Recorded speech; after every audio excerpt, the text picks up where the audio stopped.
अस्सलाम वालेकुम नाज़रीन, उम्मीद है सब खैरियत से होंगे। आज हम बात करेंगे थायराइड टेस्ट के बारे में। थायराइड क्या है, ये कहाँ पे होता है और किन किन चीज़ों से इसकी एहतियात करनी चाहिए। सबसे पहले मैं साइन एंड सिम्टम्स की बात करता हूँ।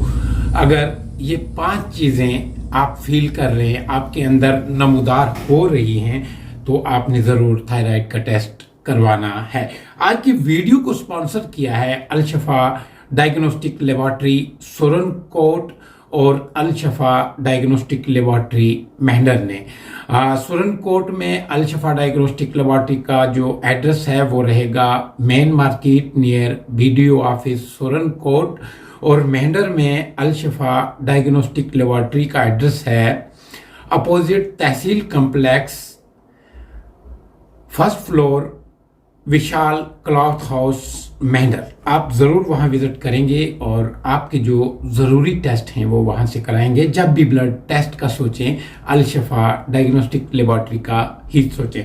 तो नाज़रीन, मुद्दे पे आता हूँ। हम बात कर रहे हैं थायराइड की। अगर आपके अंदर ये 5 सिम्टम्स जो हैं वो मौजूद हैं, वो पाए जाते हैं, तो आपने अपना थायराइड का टेस्ट, थायराइड प्रोफाइल टेस्ट जो है वो ज़रूर कराना है। सिम्टम्स की बात की जाए, सबसे पहले नंबर पे इसके आप लेथार्जी, उसके बाद दूसरा नंबर जो है हेयर फॉल, तीसरा नंबर है वेट गेन, चौथा नंबर है एबनॉर्मल पीरियड्स और 5वां नंबर है कॉन्स्टिपेशन। ये अर्ली वार्निंग साइन हो सकते हैं थायराइड के।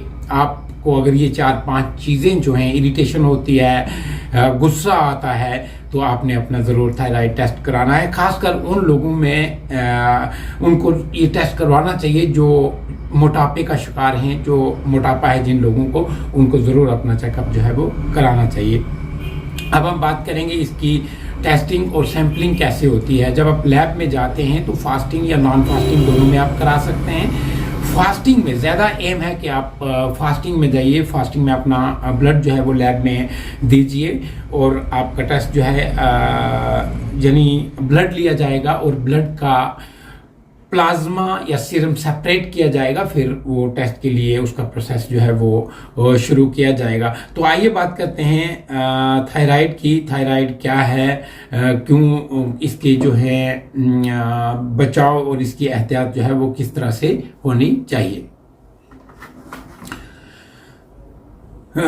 थायराइड की हम बात कर रहे थे। इस वक्त आजकल थायराइड काफ़ी आम हो चुका है। इसमें मेजॉरिटी जो है वो खवातीन की है और मर्दों की तादाद भी कम नहीं है। थायराइड क्या है और ये क्या काम करता है? थायराइड एक हार्मोन है।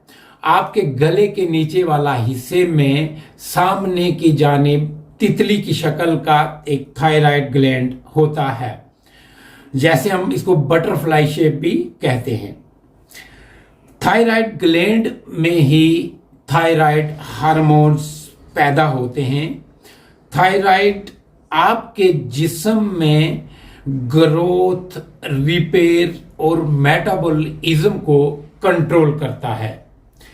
अगर सादा जबान में कहूं तो आप खाए के खाने को कितनी जल्दी हजम करेंगे, यानी आपने जो खाना खाया है उससे कितनी कैलोरीज तेली से बर्न करेंगे, आपका ब्लड प्रेशर और जिस्म का टेम्परेचर क्या होगा, आपका दिल कितनी तेजी से धड़केगा, आप कितनी तेजी से सांस लेंगे, ये तमाम चीजें थायराइड कंट्रोल करता है। यानी थायराइड बहुत ही ज्यादा इंपॉर्टेंट काम करता है आपके लिए, आपकी बॉडी के अंदर, और बहुत ही ज़्यादा अहमियत का हामिल है। जब आपके जिस्म में थायराइड हार्मोन की प्रोडक्शन कम हो जाती है तो इसे हाइपोथायराइडिज्म कहते हैं।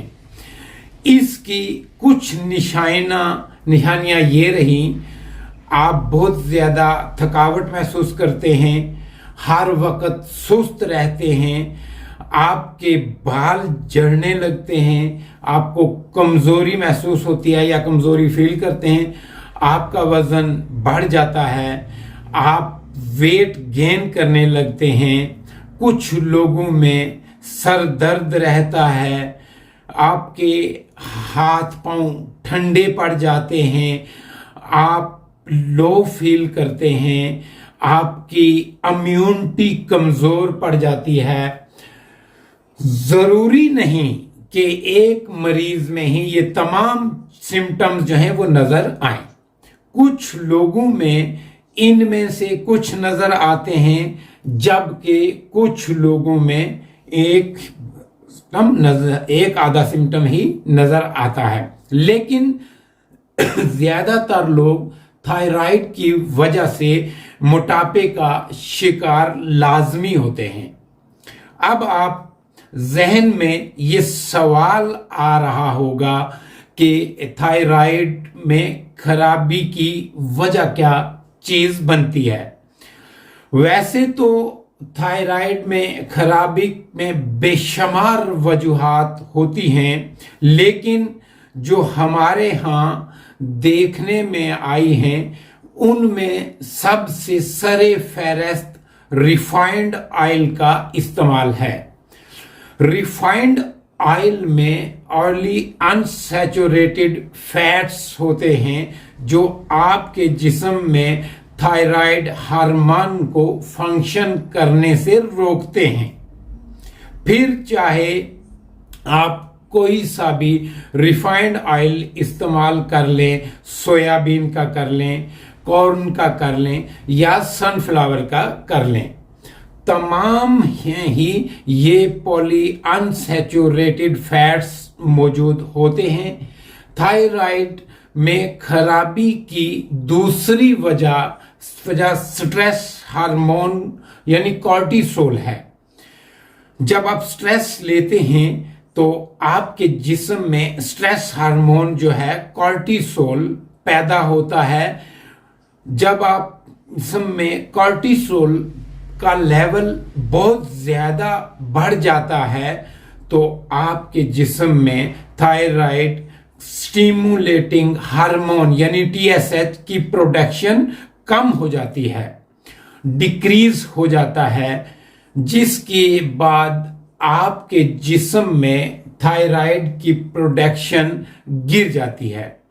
मैं यहाँ रोजमर्रा की छोटी छोटी मोटी स्ट्रेस की बात नहीं कर रहा, मैं ऐसे स्ट्रेस की बात कर रहा हूं जिसको आप बहुत ज्यादा अरसे के लिए बहुत शिद्दत से लेते हैं। पहली चीज कि ज्यादातर लोगों को इस चीज का इल्म ही नहीं होता कि उनके जिस्म में थायराइड का इशू चल रहा है। लेकिन जिन लोगों को पता भी चल जाता है उनमें से मेजॉरिटी जिन लोगों की होती है वो मेजॉरिटी होती है थायराइड के इलाज के लिए डॉक्टरी टेबलेट इस्तेमाल करने लग जाते हैं। थायराइड टेबलेट के इस्तेमाल पे वक्ती तौर पर थायराइड का इशू तो सॉल्व हो जाता है, लेकिन आपका जिस्म और बहुत सारे मिनरल्स और विटामिन्स को जज़ब करना बंद कर देता है या प्रॉपर तौर पर जज़ब नहीं कर सकता, जिनमें कैल्शियम, विटामिन डी, सेलेनियम और विटामिन बी शामिल हैं। यानी थायराइड टैबलेट इस्तेमाल करने के साइड इफेक्ट्स जो हैं लाजमी होते हैं। सोने, स्ट्रेस लेने और एक्सरसाइज के तरीके में चेंजिंग लाकर आसानी से थायराइड के मसले पर काबू पा सकते हैं। जिन लोगों को थायराइड का एक्सरसाइज जो है वो कंटिन्यू रखनी है, स्पाइसी फूड यानी फास्ट फूड्स को अवॉइड करना है और भी काफी सारी चीजें ऐसी हैं, आपने कंटिन्यू एक्सरसाइज करनी है, आपने यानी नींद जो है वो प्रॉपर तरीके से करनी है, बराबर से। अगर आपकी जब नींद पूरी नहीं होती तो इन चीज़ों का इशू जो है वो थायराइड का इशू जो है वो आपको ज़रूर रहेगा। तो आपने डॉक्टर के साथ कंसल्ट करना है। ऐसा नहीं है कि आपने मेडिसिन नहीं लेनी है, मेडिसिन लेनी है और उसके साइड इफेक्ट्स जो हैं वो भी। थायराइड की हम बात कर रहे थे, आजकल बहुत आम हो चुका हुआ है और आपने रोज़मर्रा की चीज़ें जो है उसमें ध्यान रखना है। मैं दोबारा से थायराइड की डिजीज़ के बारे में कुछ समझाना पसंद करूँगा। थायराइड ग्लैंड एक ग्लैंड है जो खुराक की सांस की नाली के सामने, गर्दन के सामने होता है। इसी के साथ हम हाइपोथायराइडिज्म, जब आपका थायराइड कम हो जाता है तो हाइपोथायराइडिज्म कहते हैं और जब बढ़ जाता है तो हाइपर कहते हैं। इन दोनों का दवाइयों के जरिए इलाज मुमकिन है, लेकिन उसके लिए ज़रूरी है कि पहले ग्लैंड का एक अल्ट्रासाउंड हो जाए और ब्लड का एक टेस्ट हो जाए और बाज़ औक़ात इसका FNAC यानी यहाँ सिरिंज डाल के वहाँ से फ्लूइड निकाल के टेस्ट करना पड़ता है, FNAC कराना पड़ता है, बशर्ते कि आपके थायराइड में एक गिल्टी हो या एक से जायद गिल्टियां हो सकती हैं। उस कंडीशन में थायराइड का आपका FNAC टेस्ट जो है वो किया जाएगा। इस टेस्ट को जो पैथोलॉजिस्ट करते हैं और इसकी बाज़ाब्ता तरीके से स्लाइड बनाई के देखा जाता है, इससे ये पता चलता है ये खुदा न ख्वास्ता कहीं कोई कैंसर तो नहीं है या रसोली तो नहीं है या ट्यूबरकुलोसिस तो नहीं है या B9 है और भी काफ़ी ऐसी चीज़ें कहते हैं। B9 यानी सिस्ट भी हो सकती है। इन चीज़ों को डिफरेंशिएट करने के लिए FNAC जो है किया जाता है। आपका अल्ट्रासाउंड कराना, FNAC कराना, थायराइड का स्टिमुलेटिंग हार्मोन टेस्ट कराना लाजमी है। तो थायराइड का जब ग्लैंड बढ़ जाता है तो इसमें गिल्टियां बढ़ जाती हैं।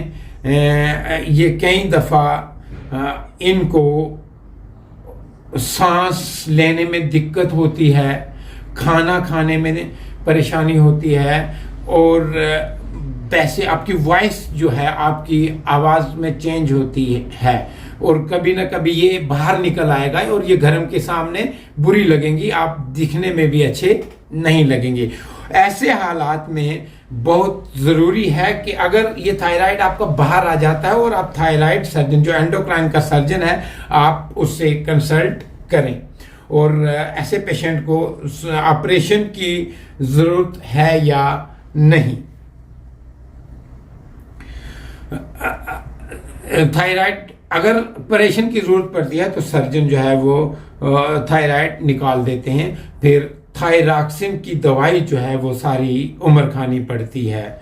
कुछ कॉम्प्लिकेशन हो सकती हैं सर्जरी के अंदर, जिसमें नर्व होती है जिसको रिकरेंट लेवल कहते हैं, जो कि आवाज़ को कंट्रोल करती है, उसको देख के बचाया जा सकता है। अगर और पैराथायराइड ग्लैंड होते हैं जो कैल्शियम लेवल को कंट्रोल करते हैं, उनको देख के बचाया जाता है। आप निहायत ही जब भी थायराइड की सर्जरी का सोचें तो एक अच्छे सर्जन के पास जाएं जिसमें आपकी काफ़ी चीज़ों को, जैसे मैंने बताया, कैल्शियम और जो वॉइस की जो नसें हैं उनको बचाया जा सकता है। खुदा न ख्वास्ता इसमें अगर कहीं दिक्कत हो आपकी आवाज़ भी जा सकती है और आप काफ़ी प्रॉब्लम्स का जो है वो शिकार हो सकते हैं।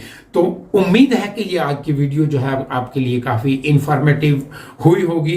तो मुझे उम्मीद है आपको पसंद भी आई होगी। कमेंट सेक्शन में जाके आप अपनी राय जो है वो ज़रूर रखें और किसी भी डायग्नोस्टिक टेस्ट के रिलेटेड कोई सवाल है आप वो मुझे DM कर सकते हैं। इंस्टाग्राम पे, फेसबुक पे और ट्विटर पे भी मुझे मैसेज कर सकते हैं। तो मैं कोशिश करूंगा आपके मैसेज की ज़रूर जवाब दूं और एक इल्तमास के साथ आपसे इजाज़त चाहूँगा कि आप मेरे YouTube चैनल महमूद ख्वाजा को ज़रूर सब्सक्राइब करें और साथ में बेल आइकन को भी प्रेस करें ताकि मेरी आने वाली इंफॉर्मेटिव वीडियोस बाज़ाब्ता आप तक पहुँचती रहें और अपने दोस्तों अहबाब के साथ भी मेरे चैनल का लिंक ज़रूर शेयर करें। इसी के साथ आज की वीडियो में इतना ही। अपना बहुत बहुत ख्याल रखिएगा।